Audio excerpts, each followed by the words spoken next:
Welcome to our 7th round video report. It was a crowded day. Let's take a look at what happened.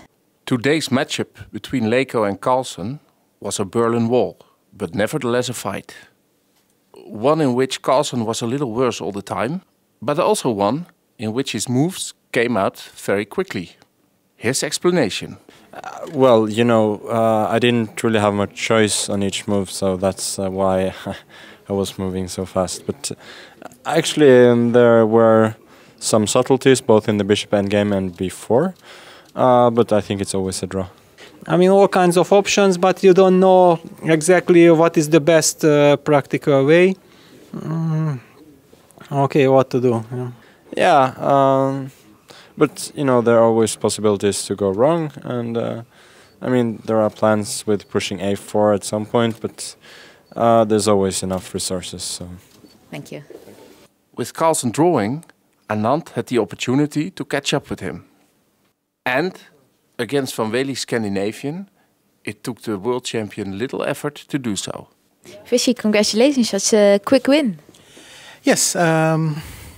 So anyway, I just tried to play something original in case he went for the center counter. And I thought his big mistake was knight takes b3. Here it's better to keep the threat than to execute it. So if you played, for instance, queen a6, I think it's just a normal position for black. He said he just missed queen b1. I mean, this is a pleasant endgame. Normally, I would guess it's winning, but it shouldn't win so fast. But the point is, after h5, h3, and then g4, even I was surprised how quickly black's position collapsed, because you expect to push his bishop back and make progress, but not just immediately that it collapses. But somehow at the open files, he could do nothing. So. There's few human beings that survive -4 positions against the Ronian. From now on, Karjakin is one of the happy few.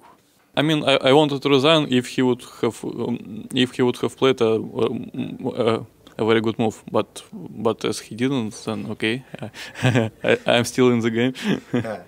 and I think after the control, I'm still much worse, but maybe not losing by force already, and some play for me. Sort of unnoticed went Nakamura's way to the top. Today, his opponent Wang faced problems from the start. Well, I think really from the start of the game, I sort of confused Wang Hao with my opening, and I think that he was just a little bit on tilt today, and he blundered with his king h1 move. Actually, I was expecting knight b3, and then I was going to go bishop b7, repeat one time, and then try and find something better. And I think there, even though optically I'm probably better, it still should be okay for my opponent, but. Fortunately for me, he made this blunder with king h1, and even despite this blunder, it's still quite tricky. And I'm not sure if it's winning with correct play, but my opponent made a few inaccuracies. First, he just made this horrible blunder with rook a5 instead of playing like bishop d3 first. And for bishop d3, it's still a game. I'm obviously better, and I'll be playing for 20 hours, but. It's what it is, and I'll certainly take it after having a little bit of bad luck in some previous rounds. What do you think of the tournament as a whole, your tournament as a whole?